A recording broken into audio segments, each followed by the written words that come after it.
Orang yang paling gampang ngamuk itu kan orang yang nggak punya apa-apa, kerjaan nggak punya, kuliah nggak lulus-lulus. Kemudian, oh itu kan yang paling gampang tersulut kan gitu. Jadi coba dicek, mungkin sekali-sekali kalian survei lah. Misalnya yang suka turun ke jalan.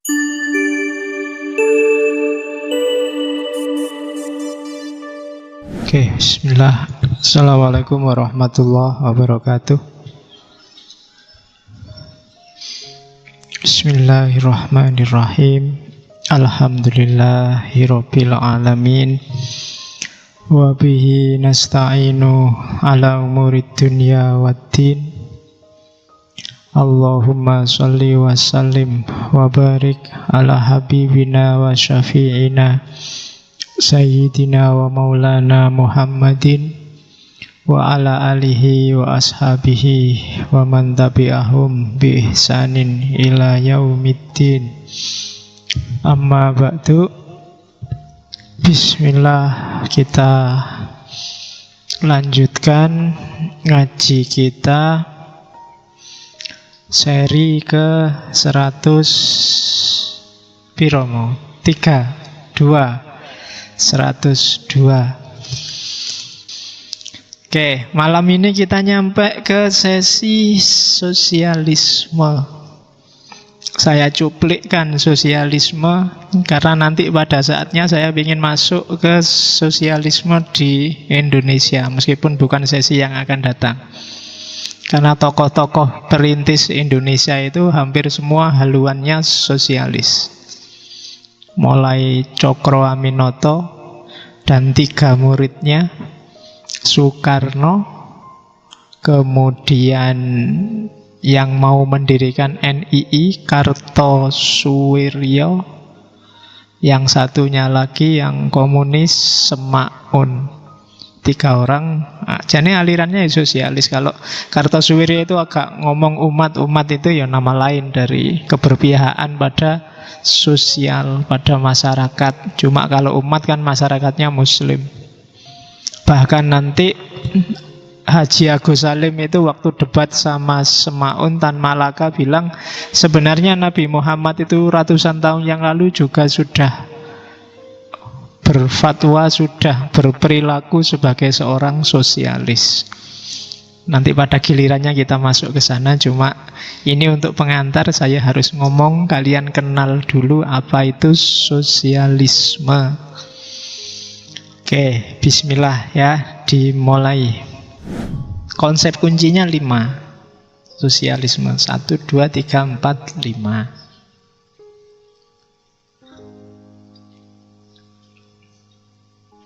Yang pertama, community, komunitas.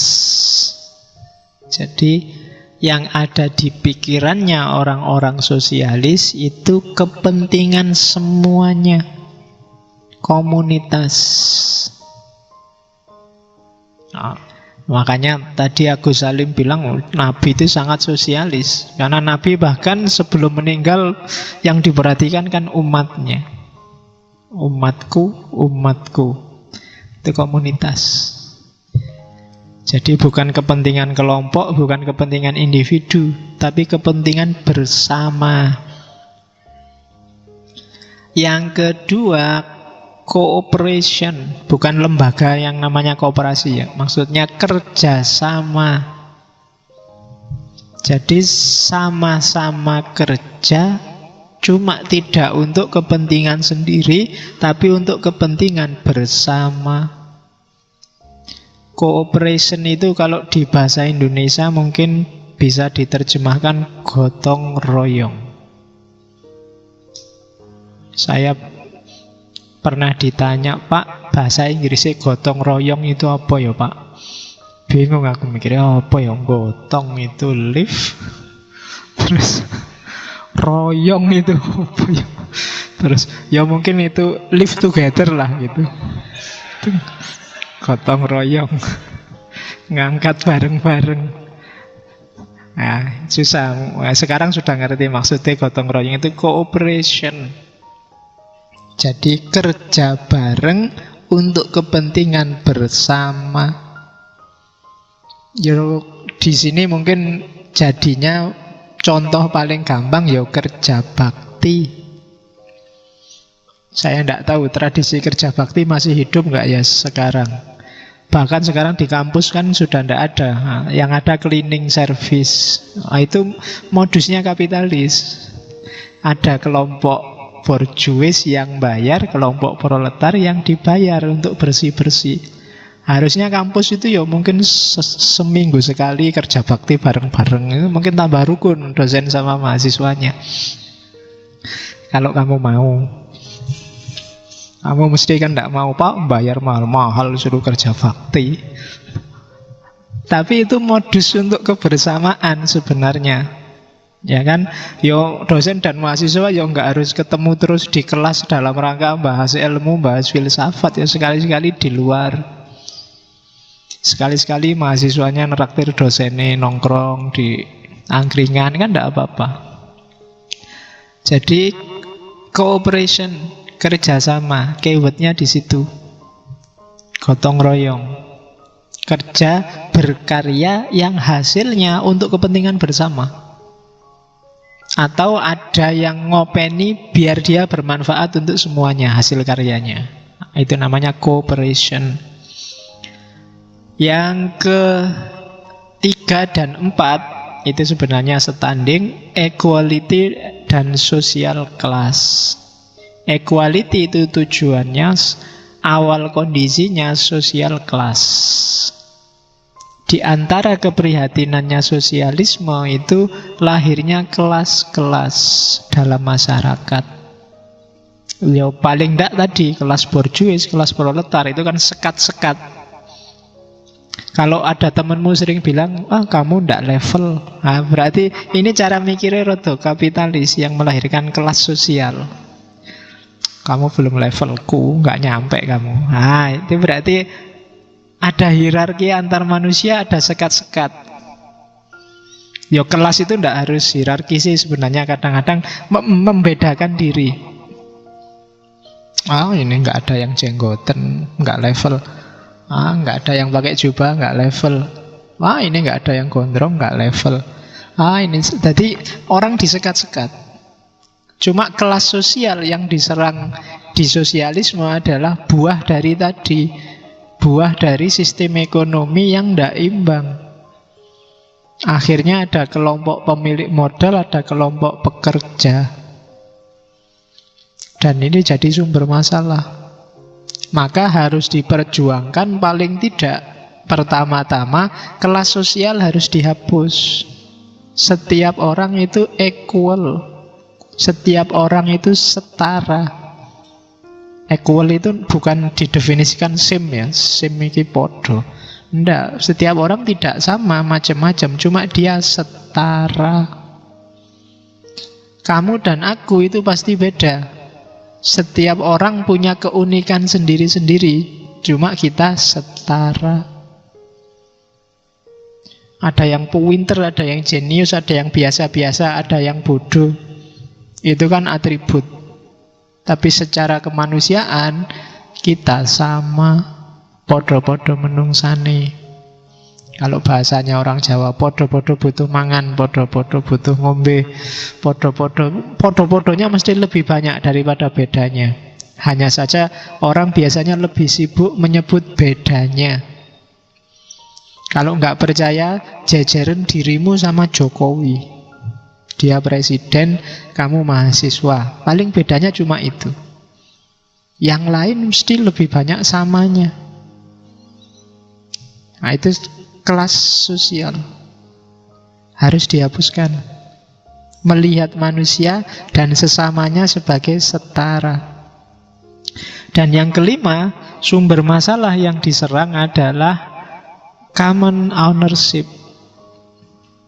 Private ownership sebaiknya dipertimbangkan lagi. Sekarang segalanya dimiliki bersama, bareng-bareng. Jangan dinikmati oleh segelintir orang. Kalau Indonesia punya tambang emas, itu harus dinikmati bareng-bareng. Jangan hanya satu perusahaan, jangan hanya satu grup. Kalau Indonesia punya kilang minyak, harus dikuasai negara, dinikmati bareng-bareng.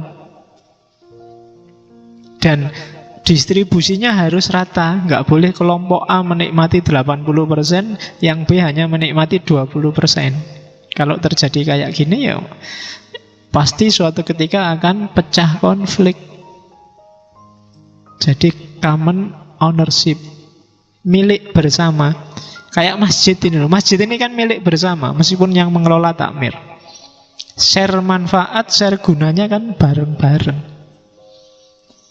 Sumber dayanya diambil, dinikmati bareng-bareng. Dari kalian, kembali ke kalian lagi. Itu maunya. Jadi pola pengelolaan masjid itu pola sosialis. Kalau masjid ini kapitalis, gampang sebenarnya. Tiap kali ngaji bayar berapa? Iya kan? Sholat mau wudhu di sana dihitung, nanti setiap kali kencing ke sana 2000. Nanti masuk ke sini, loh ya. Kalau model kapitalis bisa kaya takmirnya. Ya kan? Ya, jadi sebenarnya perlu cerdas sedikit biar rada sugih. Ya. Atau biar nggak ketoro ya nggak harus ditarik bayar, cuma ngaji ini nanti ada bahannya ya, cuma fotokopi bahannya 1 lembar 5.000. Nah itu lumayan sudah. Maka pengelolaan masjid ini sebenarnya gayanya agak cenderung sosialis. Ada common ownership, ini milik kita bersama kok, kita nikmati bersama, untuk kita bersama, dan awalnya memang dari kita. Nah itu contoh paling simple. Oke, cuma kalau pacar jangan sosialis ya. Iya, kamu nggak usah. Oh, kita sosialis ya, nunda aja. Kalau pacar kapitalis nggak apa-apa, jangan sosialis. Oke, terus jenisnya sosialisme ada 3. Yang paling kuno sebelum Karl Marx itu sosialisme utopis. Setelah itu Karl Marx dan kawan-kawan namanya sosialisme yang revolusioner, komunisme. Setelah itu belakangan muncul sosialisme evolusioner, atau kadang disebut sosialisme demokrat. Bukan demokratnya SBY ini pasti. Ya, demokrat sebagai istilah umum, bukan sebagai partai. Atau kadang disebut gradualisme. Jadi ada yang utopis, ada yang revolusioner, ada yang evolusioner. Evolusi. Jadi ada yang hanya mimpi, apa ya bisa terwujud. Ada yang revolusi, ingin segera ganti. Ada yang ganti pelan-pelan. Evolusi. Kita lihat satu-satu. Yang utopis ini yang muncul paling awal. Sebenarnya yang ngasih julukan utopis ini Karl Marx. Karena bagi Karl Marx gagasan-gagasan sosialisme awal itu cuma kayak orang ngimpi.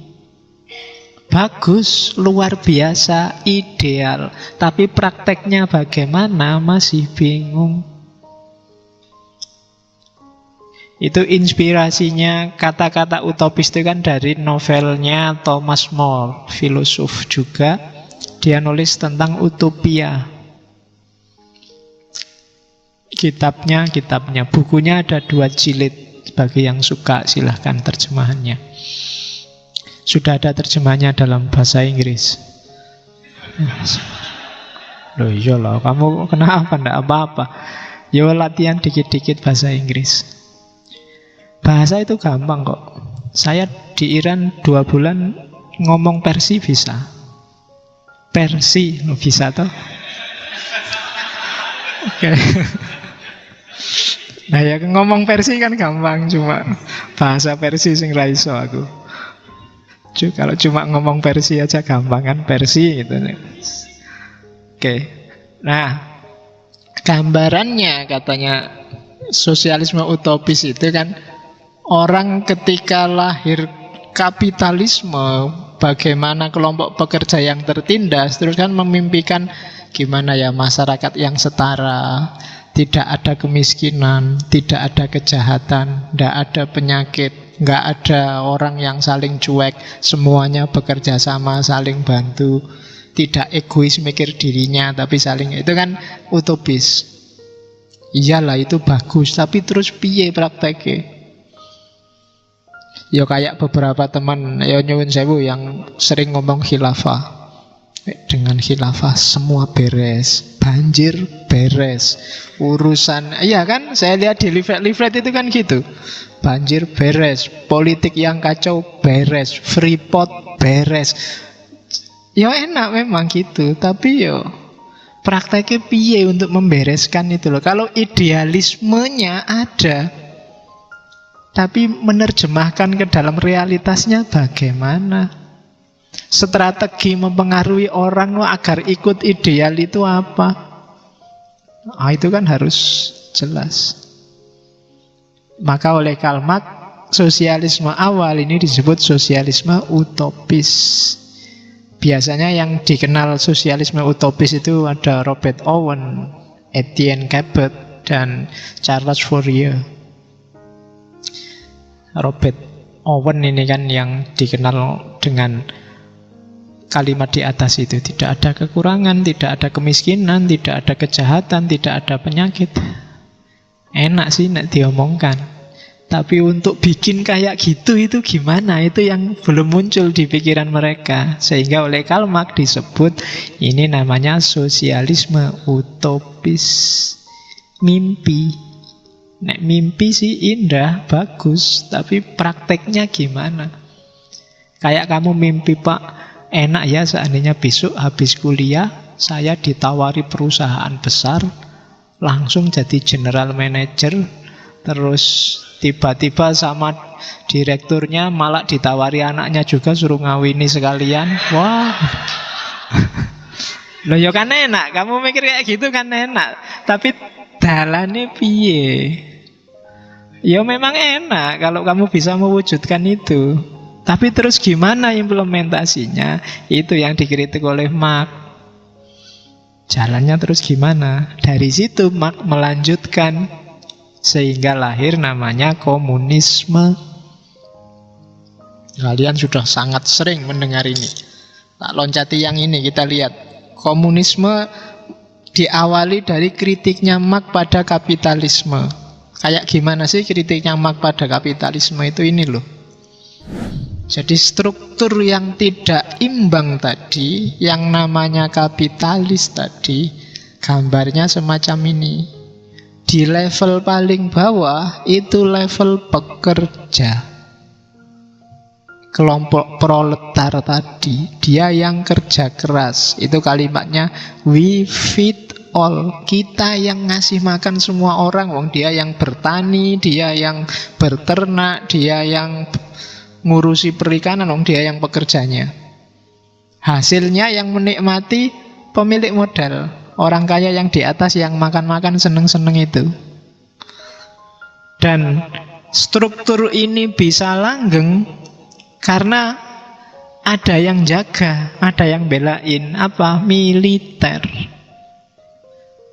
Ya kan, kalau orang kecil-kecil itu macam-macam disikat sama militer, karena militer backupnya orang-orang kaya itu. Ya kan.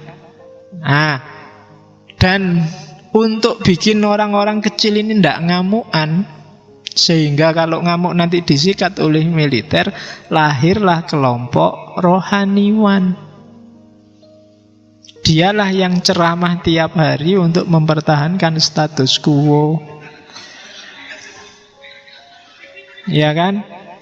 Hidup ini hanya sementara. Loh ya kan? Jangan gampang ngamuan, kita harus sabar.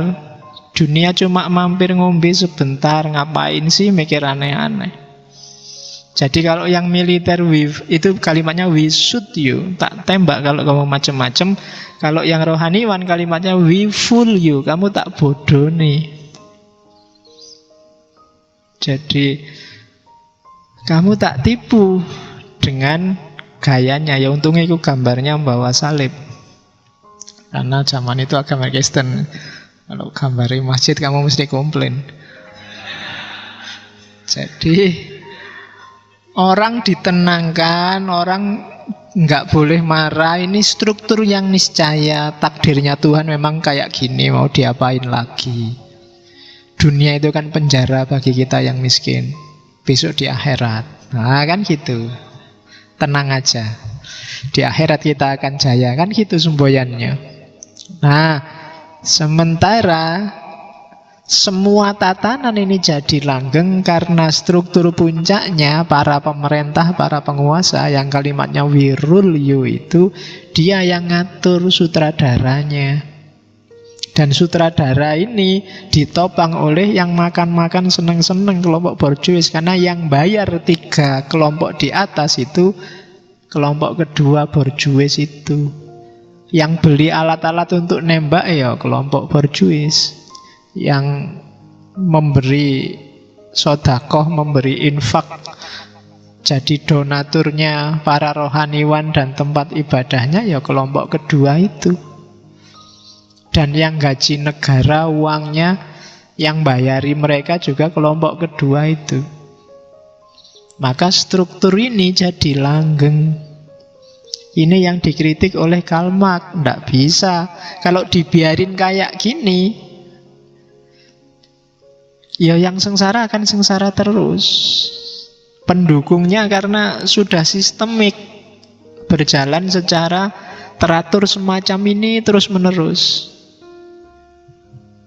Nah, oleh karena itu Marx merumuskan kalau gitu kita bikin revolusi. Katanya Karl Marx, perkembangan sosial harus dirancang sedemikian rupa sehingga jadinya semacam ini. Inilah nanti yang disebut teori komunismenya Karl Marx. Oke.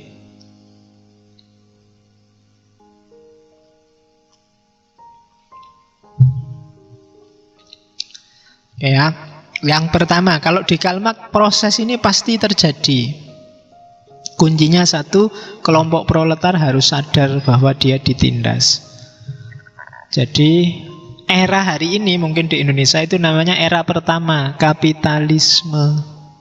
Kepemilikan pribadi masih sangat dihargai, kompetisinya bebas sehingga yang kaya tetap kaya terus dan kelas-kelas ekonomi semakin mapan. Ada kelompok penguasa, ada kelompok pengusaha, dan ada kelompok yang dikerjain. Kelompok pekerja. Ini kalau 3 variabel ini masih ada, berarti kita masih di era namanya era kapitalis. Nanti lama-lama kelompok proletar ini sadar, wah selama ini aku ternyata dikerjain, tenagaku habis, penghasilanku nggak meningkat. Lama-lama akan terjadi usaha untuk berontak, mulai berusaha membebaskan diri. Nah, itu era kedua, perjuangan kelas, yaitu tabrakan antara borjuis dan proletar. Memuncak di revolusi proletariat namanya. Terjadi revolusi, benturan dahsyat. Para pekerja berontak pada kelas atas, pada borjuis, pada tuannya. Dan pasti karena elit itu jumlahnya pasti lebih sedikit daripada awam. Ketika terjadi perang, pemberontakan besar-besaran, yang menang pasti kelompok proletar. Katanya Marx, jangan khawatir. Kecuali proletarnya tidak kompak, atau sengaja dibikin nggak kompak memang biar nggak berontak. Jadi katanya Marx, asal kompak dan semua sadar, pasti akan lahir sosialisme. Sosialisme itu ketika kelompok proletar ini menang. Nah, cuma ketika kelompok proletar ini menang di awal, di kelompok masyarakat sosialis ini, yang terjadi adalah, kalau bahasanya Marx, diktatoriat, kediktatoran kelompok yang menang, kediktatoran kelompok proletar. Jadi orang-orang miskin tadi setelah dia menang perang, langkah pertama untuk menata dunia sosial, dia harus jadi diktator sesuai visi sosialismenya. Ini nanti jadi kunci kelemahan teorinya Marx. Tapi katanya Marx harus begitu. Nanti kita lihat kenapa harus begitu. Kalau nggak begitu, ya cita-citanya sosialisme nggak akan lahir. Harus keras dulu, harus diktator dulu. Baru setelah diktatoriat ini jalan, masyarakat tertib, akhirnya kelas-kelas terhapus, segalanya dari bersama untuk kepentingan bersama, lahirlah namanya komunisme. Masyarakat tanpa kelas. Masyarakat tanpa kelas berarti masyarakat yang tidak butuh lagi negara. Semua orang sudah kompak sekarang. Nah, itu namanya komunis. Jadi masyarakat yang sudah komunal, dari masyarakat untuk masyarakat, tidak butuh diatur-atur lagi. Negara dibubarkan saja, dia tidak dibutuhkan. Jadi masyarakat kapitalis diberontak oleh kelompok proletar, akhirnya proletar menang. Untuk sementara yang proletar jadi diktator untuk menertibkan situasi. Setelah situasi beres, masyarakat kelas hilang, lahir masyarakat tanpa kelas, maka sekarang tidak ada lagi diktator, semuanya setara, sama rasa, sama seneng, sama susah. Itu nanti yang disebut komunisme, kalau dalam kata-katanya Karl Marx. Oke, ini beberapa pertanyaan yang sering diajukan. Sengaja saya rumuskan model tanya jawab biar kamu lebih gampang. Kenapa sih kok, ini sering ditanyakan ke saya, kok harus revolusi? Mbok dinasihati baik-baik aja kelompok borjuis itu, mbok diceramai aja, mbok dipakai pelan-pelan. Kalau ada yang tanya kenapa harus revolusi, yang pertama katanya, kalau versinya Karl Marx, coba dilihat situasinya. Apa mungkin ada perubahan pelan-pelan sementara booming kemiskinan, eksploitasi pekerja, kemudian daerah kumuh, daerah miskin menjamur di mana-mana. Bahkan pada titik tertentu nanti orang-orang miskin, orang tidak ngerti apa-apa itu kehilangan hak pilihnya, hak suaranya. Jadi ya kayak misalnya di Jakarta, ribuan mungkin puluhan ribu orang di sana, urban di sana. Dia miskin, nggak punya daya, bahkan untuk dicatat sebagai warga Jakarta aja nggak mungkin. Akhirnya dia kehilangan hak suara. Kalau modelnya tidak revolusi, misalnya pelan-pelan lah, ya kita bikin pemilu, nanti biar kelompok sosialis menang, nanti kita ganti dengan sosialisme negaranya. Katanya Karl Marx, tidak mungkin. Orang-orang miskin itu banyak diantaranya malah nggak memiliki hak suara. Jadi tidak akan mungkin menang kalau dibikin pemilu. Kalau pelan-pelan konstitusional. Yang kedua, kelompok borjuis itu dilindungi oleh negara. Perselingkuhan, apa enaknya? Persekutuan antara negara dan kelompok borjuis ini kan persekutuan yang saling mengenakkan. Dan mereka pasti tidak mungkin dengan ikhlas, dengan sukarela ganti sistem dari kapitalis jadi sosialis. Itu kan sama dengan bilang, Pak, sampean kan sudah kaya raya, sekarang hartanya separuh ya buat orang miskin. Enggak mungkin mau. Kalau enggak dipaksa, maka perlu revolusi. Itu jawabannya Karl Marx kedua. Yang ketiga, Coba dilihat sekarang di dunia ketiga, penjajahan, penghisapan habis-habisan oleh Barat di negara-negara timur, negara-negara dunia ketiga. Itu kalau pendekatannya gradual, pendekatannya pelan-pelan, opo yo bisa. Opo yo mau Belanda kamu datangi terus kamu nasihati, wahai Belanda, jangan menghisap rakyat Indonesia, itu dosa. Loh iya kan, mengingatkan begitu, apa yo gelem mereka secara gradual. Mbok yo kamu agak kasihan, enggak mungkin bisa. Satu-satunya cara ya revolusi. Makanya dulu Bung Karno kan getol sekali bolak-balik, kata yang paling dia sukai kan revolusi. Mau tidak mau harus pakai jalan itu. Harus ekstrim karena situasinya memang juga ekstrim. Oke, dan yang terakhir ya kayak saya bilang tadi, sebagai yang punya kepentingan dan sedang menang, nggak mungkin kelompok borjuis itu menyerahkan kenyamanan, kesenangannya pada kelompok proletar. Jadi dengan dasar ini, maka katanya Karl Marx, ya harus revolusi memang. Tidak bisa hanya evolusi. Kalau evolusi, tidak akan jalan. Tidak akan mau. Oke, terus. Pertanyaan kedua. Yang tadi. Kenapa kok harus diktatorship? Harus setelah menang kelompok sosialis ini. Kenapa kok harus menindas? Mbok yo jangan kayak gitu, itu namanya balas dendam. Katanya Karl Marx, enggak begitu.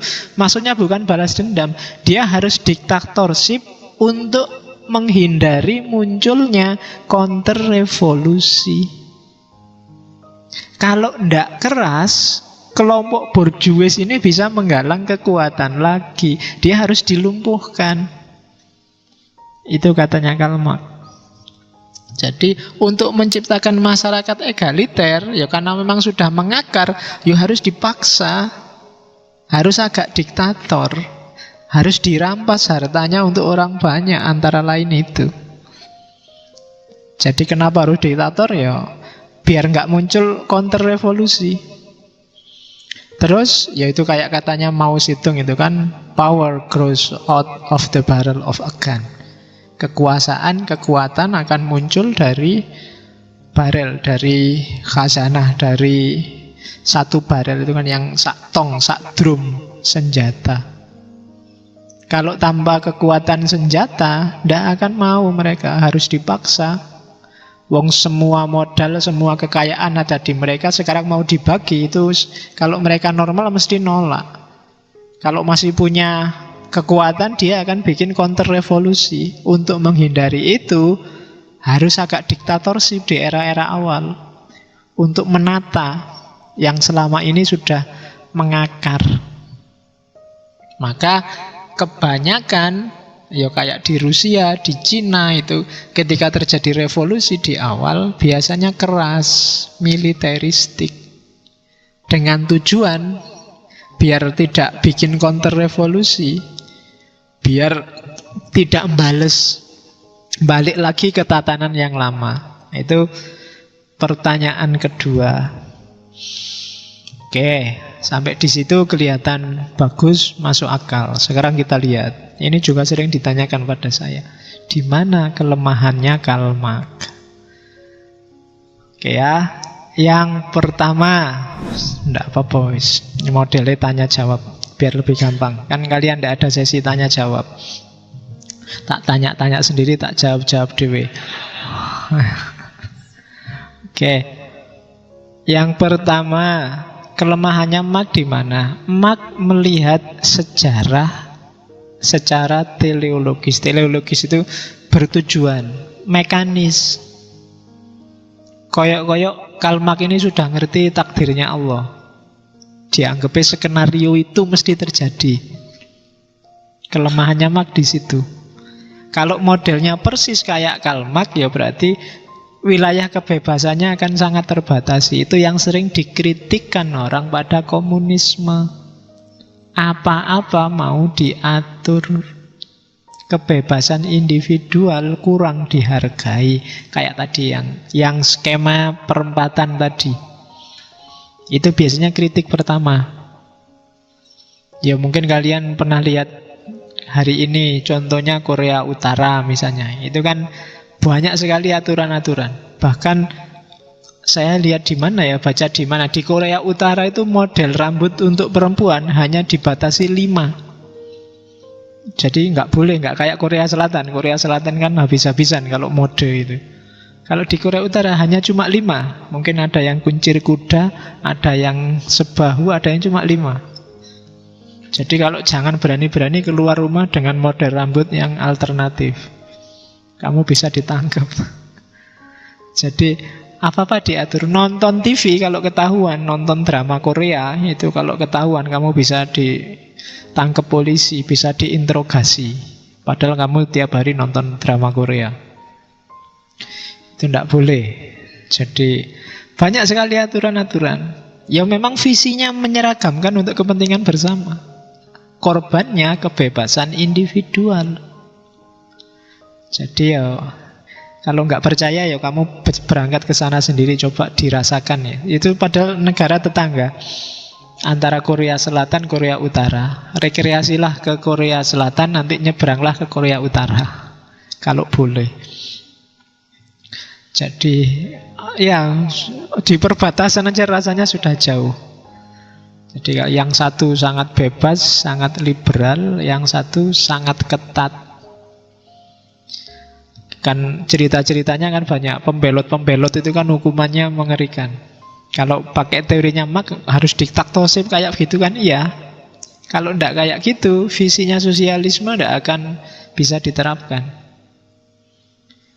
Yang kedua, ya diktatorship tadi. Yang ketiga, ada kritik pada Karl Marx, antara lain dari Lenin. Lenin ini melanjutkan Karl Marx, tapi dia punya Leninisme. Kalau katanya Lenin, untuk bisa lahir revolusi, semua kelompok pekerja harus sadar dan kompak, seperti saya bilang tadi. Tapi mereka, kelompok pekerja ini orang-orang yang kebanyakan tidak terpelajar. Kebanyakan orang biasa, disuruh mikir ndaki-ndaki berat, nggak bisa. Mbok ajak revolusi, mbok ajak demo, mereka mau kalau ada bayarannya dan makan siangnya. Kalau gratis nggak akan mau. Jadi ya susah itu memperjuangkan sosialisme secara kapitalis itu. Karena harus dibayar, harus makan siang. Nah, katanya Lenin, tidak bisa kalau dibiarkan liar mereka bikin revolusi sendiri. Maka harus ada agennya. Agen ini nanti namanya partai. Dari situ nanti dikenallah Partai Komunis. Jadi gagasan lahirnya Partai Komunis diawali dari Lenin. Jadi ini untuk menyadarkan para pekerja. Pekerja itu kan cita-citanya nomor satu paling besar kan naik gaji. Dia tidak mikir gimana caranya merebut kekuasaan. Tidak, yang penting gajinya muda wis seneng. Coba kamu lihat demonya pekerja di Indonesia aja, demonya buruh itu kan paling lah nuntut naik gaji. Tidak nuntut macam-macam dia. Tidak butuh sistemnya kapitalis atau sosialis, peduli amat, yang penting bayaran muda. Ya kan cuma itu. Kalau jadi katanya Lenin tidak bisa, mereka dibiarin sadar sendiri terus berontak, itu tidak mungkin. Maka harus ada agen, harus ada yang menunjukkan mereka, kamu dieksploitasi loh, jangan diem aja. Dan itu tugasnya partai. Nanti kalau memang sudah terwujud sistem komunis yang sempurna, partai boleh bubar. Nah, kritiknya Lenin nanti dilanjutkan oleh Stalin. Kalau Stalin, ngapain sih capek-capek bikin partai? Kan sudah ada negara. Ya negara ini aja jadi agennya. negara ini aja yang diktatorship dan ngatur sehingga masyarakat berkembang melakukan transformasi ke arah sosialis. Nah, itu Stalin di Rusia. Jadi negara jangan dihapus. Negaralah nanti yang mengkoordinir transformasi sosial menuju masyarakat komunis. Jadi pelanjutnya Marx tapi melanjutkan teorinya Marx sebenarnya. Meskipun sebenarnya dasarnya kritik. Tidak bisa kalau kayak Karl Marx. Terus kritik selanjutnya dari kapitalisme itu sendiri. Realitanya tidak gampang loh kamu membunuh kapitalis itu. Kapitalis itu tahan lama dan fleksibel. Dia tidak bisa ujuk-ujuk dipotong. Dia bisa adaptasi terus-menerus. Wong kelas pekerja itu sekarang ya malah suka sama kapitalis. Apalagi kalau gajinya dinaikkan. Kamu memiliki saham sekian persen, senang sudah. Jadi kayak misalnya contohnya ada CSR, perusahaan nyumbang bangku taman. Itu kan sudah senang luar biasa kan kalian. Wah, alhamdulillah ada bangku taman gratis. Cuma itu aja. Nyumbang misalnya kan gitu. Masjid ini kemarin disumbang misalnya dari perusahaan A, perusahaan B. Kayak gini-gini kan kalian sudah seneng. Was, untung di sekitar kita ada perusahaan, ada masjid. Sekarang kita dapat uang banyak. Itu pinternya kapitalisme. Dia tahan lama dan bisa diadaptasi. Bahkan kalian yang tiap hari demo mungkin anti kapitalis, gayamu sebenarnya gaya kapitalis. Ya kan? Gaya kapitalis itu egoismenya tinggi, kepentingannya diri sendiri nomor satu, kelompoknya sendiri nomor satu. Kemudian kamu menjelma jadi elit tersendiri, tidak lagi setara dengan yang lain dan seterusnya. Dan yang terakhir, kritik pada Marx. Kalau hari ini itu kebanyakan Marxisme lahir jadi neo-Marxisme, fokusnya tidak lagi semata-mata ke kelas pekerja. Jadi fokusnya Karl Marx hanya pada kelas pekerja, itu dikritik. Yang sengsara di dunia ini nggak cuma pekerja, banyak diskriminasi. Perempuan terdiskriminasi, alam semesta juga bahkan terdiskriminasi. Hari ini LGBT juga disebut terdiskriminasi. Ya. Jadi itu juga harus dibela. Ngapain cuma fokus pekerja? Kan sekarang itu yang terjadi. Sebenarnya itu teorinya pakai Marx, tapi tidak semata-mata Marx. Objeknya nggak cuma untuk pekerja. Emansipasi wanita, feminisme itu kebanyakan pakai Marxisme.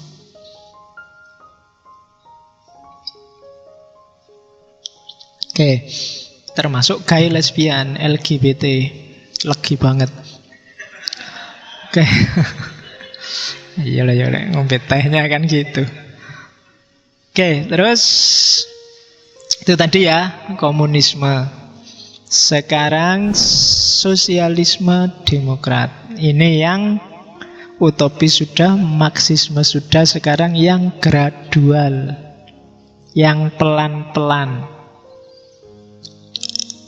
Sosialisme demokrat itu sebenarnya setuju dengan komunisme, khususnya dalam aspek kesetaraannya. Yalah, kita semua ingin setara, cuma caranya tidak revolusi, tapi demokratis. Jadi sosialisme demokrat ini kapitalismenya dimodifikasi dengan unsur-unsur sosialis. Kapitalis penting juga sih, karena kadang-kadang kita juga butuh uang, tapi terus ditambahi aksentuasi sosialis. Bedanya nanti paling gampang ini, sama dan bedanya. Dua-duanya sama-sama setuju harus ada kesetaraan, equality. Tidak boleh ada kelas-kelas sosial. Setiap warga negara setara. beda level nggak boleh, kalau beda fungsi nggak apa-apa. Ada yang berfungsi jadi dosen, ada yang berfungsi jadi tani, ada yang berfungsi jadi mahasiswa. Sesuai ranahnya masing-masing, tapi harus setara sebagai manusia. Terus kalau sosialisme demokrat itu masih membolehkan kapitalisme, meskipun bagi mereka yang lebih baik adalah kepemilikan bersama. Jadi kayak Indonesia ini misalnya, orang boleh punya perusahaan, orang boleh punya korporasi, cuma hal-hal yang menyangkut kebutuhan orang banyak harus dikuasai oleh negara. Itu gayanya sosialisme demokrat. Jadi nggak segala hal terus dimiliki oleh negara, terus diatur, setiap orang dibagi rata. Tapi negara menguasai hal yang jadi hajat hidupnya orang banyak. Makanya saya punya teman yang pernah ke Rusia itu, yang masih komunis. Di sana kalau kalian ke mall itu jarang lihat SPG-nya senyum. Kenapa? Ya karena hasilnya berapapun, prestasinya apapun, ya gajinya ya tetap sama. Penghasilannya dibagi rata. Bandingkan dengan kapitalis. Kapitalis kan ya semakin dia berprestasi ditambahi gajinya, ada kenaikan gaji. Terserah perusahaan itu mau dinaikkan sampai berapapun. Tapi kalau sosialis, dia diatur besaran gaji sekian, semua negara, dan yang ngatur negara. Apa-apa yang ngatur negara. Nah, kalau di sosialisme demokrat, ya ndak harus segitunya. Ada yang diatur negara, ada yang boleh dimiliki individu. Misalnya di Indonesia listrik. Listrik itu kepentingan bersama, ya negara yang menguasai. Apa swasta nggak bisa? Bisa. Tapi nanti kalau swasta yang menguasai listrik, nanti ada monopoli, ada yang nggak kebagian, ada yang berlebihan, pasti begitu. Biar rata, distribusinya harus negara. Meskipun nanti kalau di Indonesia kadang-kadang negaranya curang. Itu masalah selain. Tapi secara ideal sosialisme demokrat, hajat hidup orang banyak dikuasai oleh negara. Ya kayak PLN itu. PLN itu kan laporannya tiap tahun rugi. Tapi carilah pegawai PLN yang miskin. Kalian tidak akan nemu. Perumahan PLN itu mesti sip. Itu urusan yang lain. Tapi itu bedanya komunisme sama sosialisme demokrat. Jadi kalau Marxisme, komunisme, negara ngontrol full ekonomi. Kalau sosialisme demokrat ya ndak full. Hal-hal yang ndak harus negara yang menguasai, ya negara nggak menguasai juga ndak apa-apa. Kamu punya angkringan ndak harus dikuasai oleh negara. Kamu punya, ya kan, ndak harus nanti ada undang-undang angkringan terus pokoknya nasi kucing maksimal 1.500. Bagi siapa yang menaikkan 3.000 urusannya. Kan gitu. Ayo kalau dinaikkan jadi 5.000 namanya jangan nasi kucing, nasi macan misalnya. Ya kan contohnya kan gitu. Iya. Kalau nasi macan masih kurang, yang besar nasi dinosaurus apa nasi apa gitu. Nah, itu negara tidak harus ngopeni sampai ke sana. Negara ngopeni yang memang hajat hidupnya orang banyak. Jadi tidak harus ngopeni nasi kucing, tapi negara harus ngopeni harga padi misalnya. Padi kan hajat hidupnya orang banyak. Oke. Dan juga negara juga harus ngatur misalnya ya harus ada yang nanam padi. Karena padi hajat hidupnya orang banyak, maka para petani harus dikasih keistimewaan tertentu. Itu gaya sosialisme demokrat. Kalau gaya liberal, gaya individual, ya terserah orang tani mau nanam apa. Sa-Indonesia nanam telo semua juga tidak masalah. Sa-Indonesia nanam itu nanti masalah. Maka negara harus ikut intervensi dalam hal yang jadi hajat hidupnya orang banyak. Sekarang kita lihat ada pertanyaan-pertanyaan. Kenapa muncul gagasan sosialisme demokrat? Mbok ikut Karl Marx aja kan sudah bagus. Yang pertama, di barat ini khususnya, semakin lama orang-orang barat termasuk pekerjanya itu semakin derajat hidupnya naik, semakin makmur. Ketika orang semakin makmur, yang terjadi apa? Deradikalisasi. Ndak jadi ngamuan. Jadi diajak revolusi males, wong sudah makmur, sudah enak, mau apa? Jadi mari kita revolusi, kita kalahkan. Ngapain revolusi-revolusi segala? IP ku sudah bagus, duitku banyak, sudah ada jaminan setelah ini kerja, ya sudah, tidak akan bisa diajak revolusi. Di barat juga begitu. Terjadi, semula kan radikalisasi, pekerja-pekerja ngamuk karena disiksa oleh perusahaan-perusahaan. Tapi begitu oleh perusahaan, gaji naik, dikasih tunjangan mobil, dikasih tunjangan rumah, dikasih, ya sudah makmur, mau nyari yang kayak gimana sih? Mau hidup sudah tentrem kok. Diradikalisasi. Sebenarnya cara paling gampang diradikalisasi itu semacam ini. Bahkan mungkin diradikalisasi agama juga mungkin ini. Orang yang paling gampang ngamuk itu kan orang yang tidak punya apa-apa, kerjaan nggak punya, kuliah tidak lulus-lulus, kemudian itu kan yang paling gampang tersulut kan gitu. Jadi coba dicek, mungkin sekali-sekali kalian survei lah. Misalnya yang suka turun ke jalan, FPI misalnya, coba disurvei ya, anggota-anggota FPI itu pekerjaannya apa saja sih? Ya kan? Berapa persen yang sibuk? Misalnya kalau ada yang sibuk punya perusahaan, punya bisnis, saya nggak yakin bisa ikut ngerutuk-ngerutuk itu. Yang bisa ngerutuk-ngerutuk itu kan sing kurang gawean, sing terus sing, iya kan? Yang ndak ada kesibukan, mau ngapain?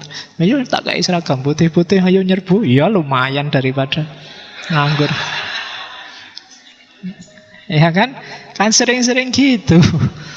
Maka obatnya jangan dinasehati, kamu diceramai, dikasih dalil, dikasih ayat, peduli amat sama mereka.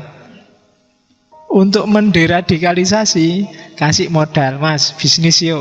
Nggak jadi FPI nanti.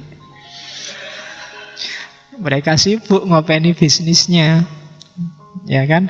Yang jomblo-jomblo kasih pacar, kasih istri, sibuk wis ngopeni pacari mesti. Lagi asiknya mau nyerbu di SMS pacari, mas anterin dong, nggak jadi. Ya kan? Loh ya kan, itu deradikalisasi juga. Jadi kasih istri yang banyak itu wis nggak jadi radikal sudah. Sumpek mikir keluarganya. Loh itu yang terjadi. Itu yang bikin orang ganti arah. Iyalah, sosialisme penting, masyarakat setara penting, cuma ya jangan revolusi lah, nanti rusak-rusakan. Ini sudah makmur, ini punya rumah, punya mobil.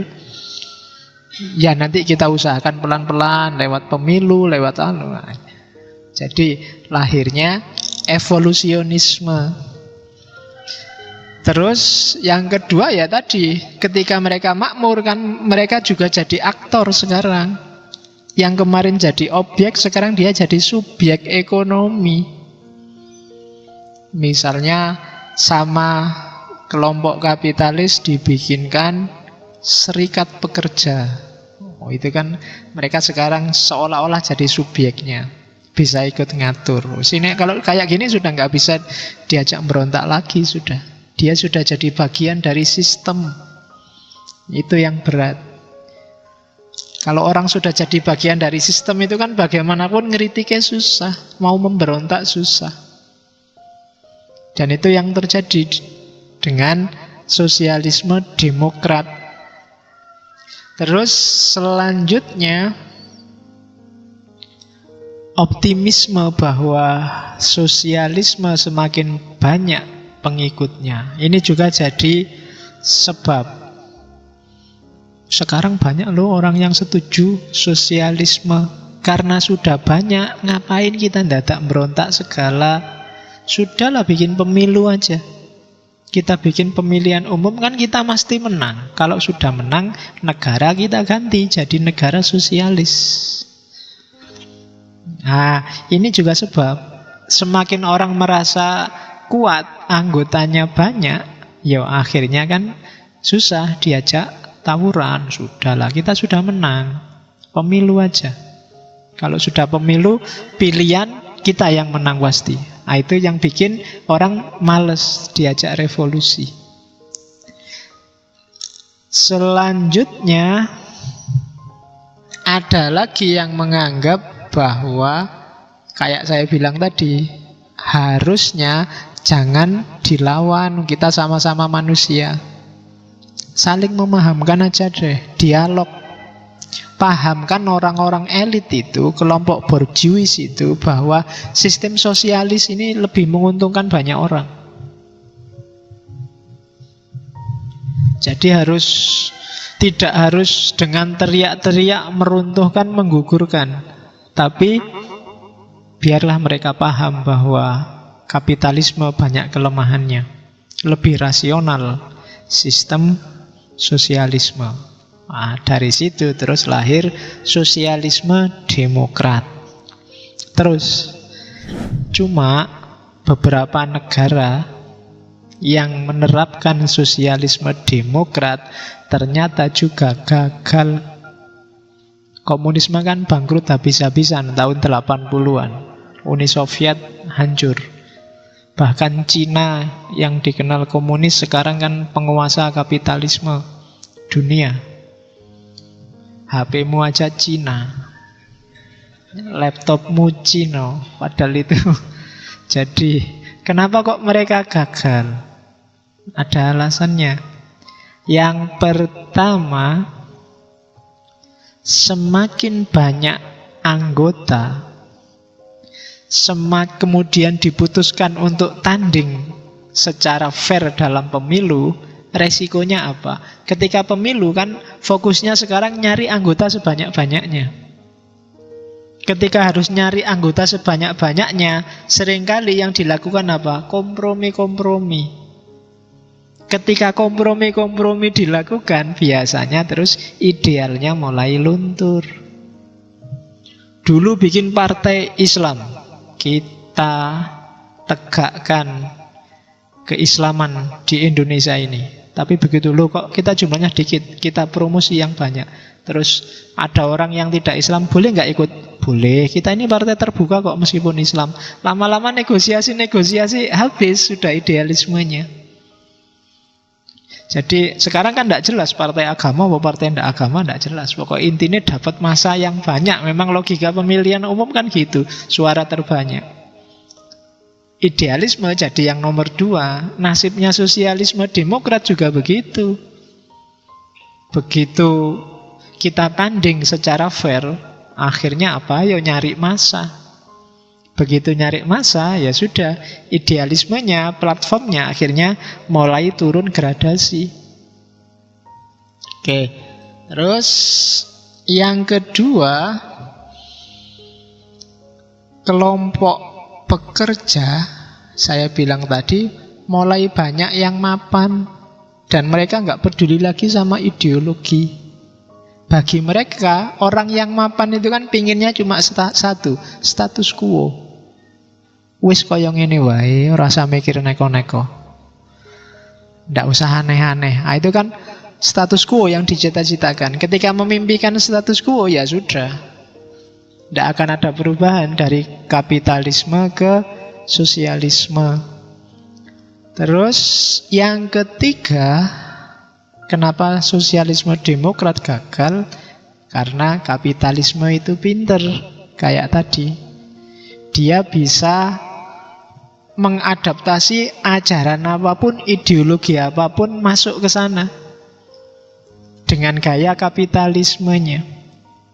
Partai-partai sosialis akhirnya kan juga butuh pasar, butuh kapital, butuh modal. Ya sudah, jalan untuk dapat modal, jalan untuk menguasai pasar, jalan untuk punya kapital, ya satu-satunya pakai mode kapitalis.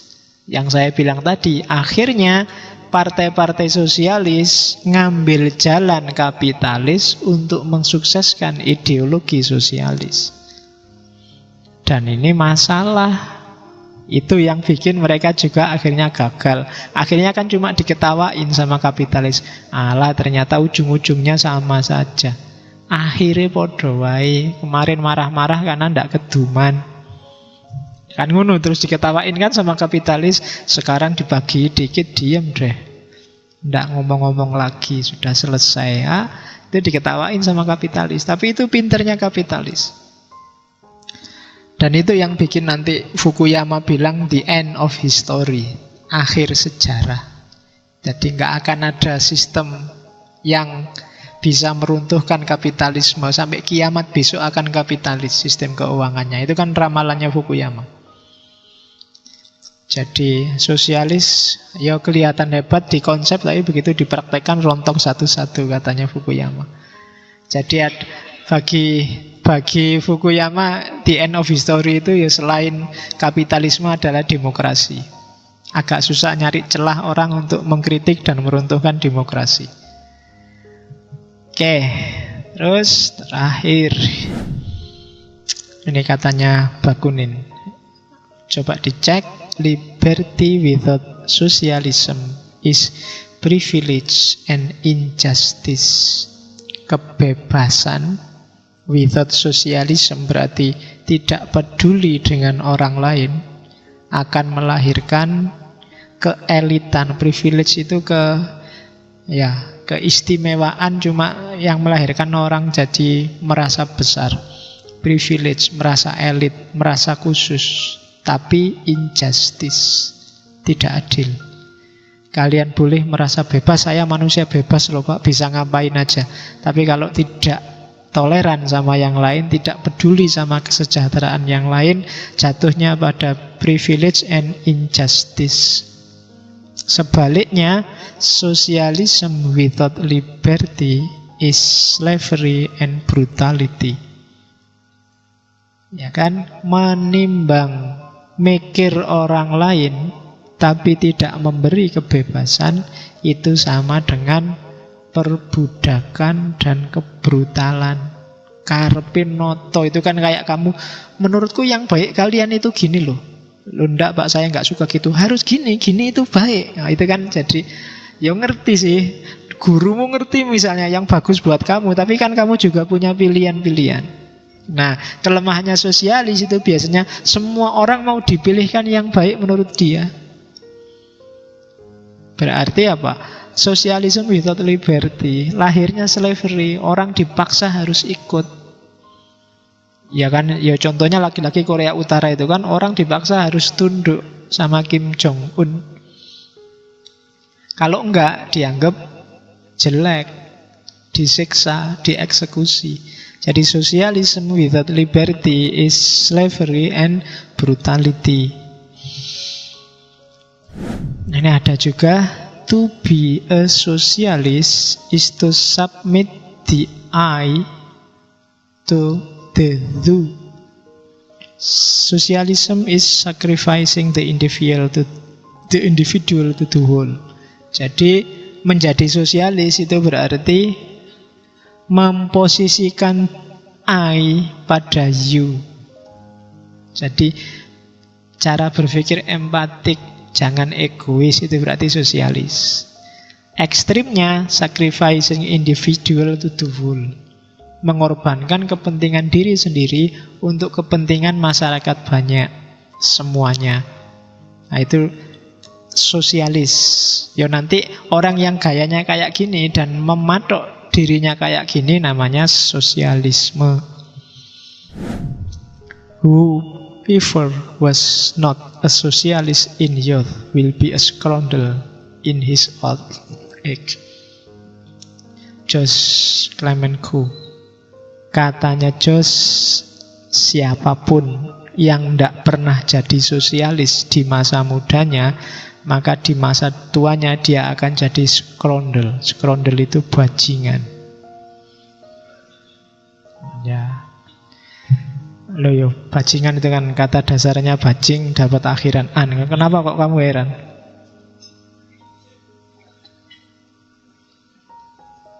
Ya skrondel itu.